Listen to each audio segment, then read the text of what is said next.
Don't get pregnant during end times. Jesus warned women. In Matthew 24 and Mark 13, when Jesus was talking about the Great Tribulation to come, Jesus singled out pregnant women and nursing mothers, saying they will suffer great sorrow and great distress. My purpose of this video is not to cause fear and anxiety, but to make sure we are prepared to endure the times upon us. Everything happening in the world today, up 100% with the end-time prophecies in the Bible. What is the Great Tribulation? It is the greatest time of suffering since God created the world, and the greatest time of suffering the world will ever face, which happens just before Jesus returns to gather his elect and judge the world. This time of suffering happens under the rule of the AntiChrist.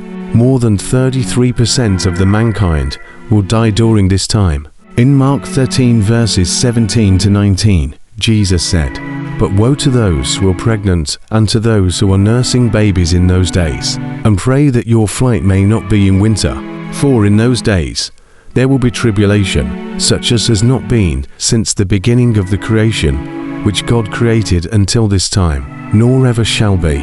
Jesus gave the same warning to women in Matthew 24 verse 19. In Luke 21 verse 23, Jesus said, "How dreadful it will be in those days for pregnant women and nursing mothers."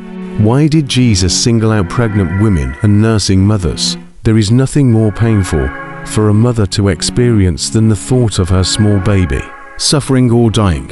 Many women lost faith or cursed God when their little children died or suffered from a severe illness, questioning what kind of a loving God allowed the suffering of the little ones. I know a lot of friends who stopped believing in God because of that. Now try to imagine your child going through the greatest time of suffering the world will ever experience, or try to imagine a pregnant woman going through those times.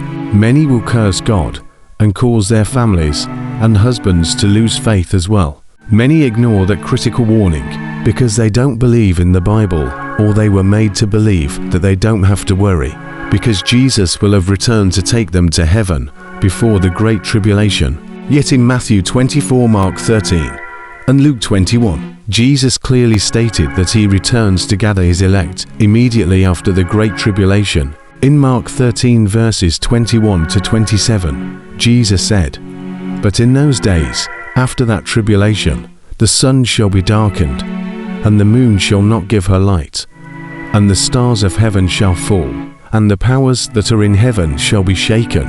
And then shall they see the Son of Man coming in the clouds with great power and glory. And then shall he send his angels, and shall gather together his elect from the four winds, from the uttermost part of the earth to the uttermost part of heaven." Please just be prepared in case the rapture occurs after the Great Tribulation. Read Daniel 12 verse 1 to 3. It aligns with Jesus.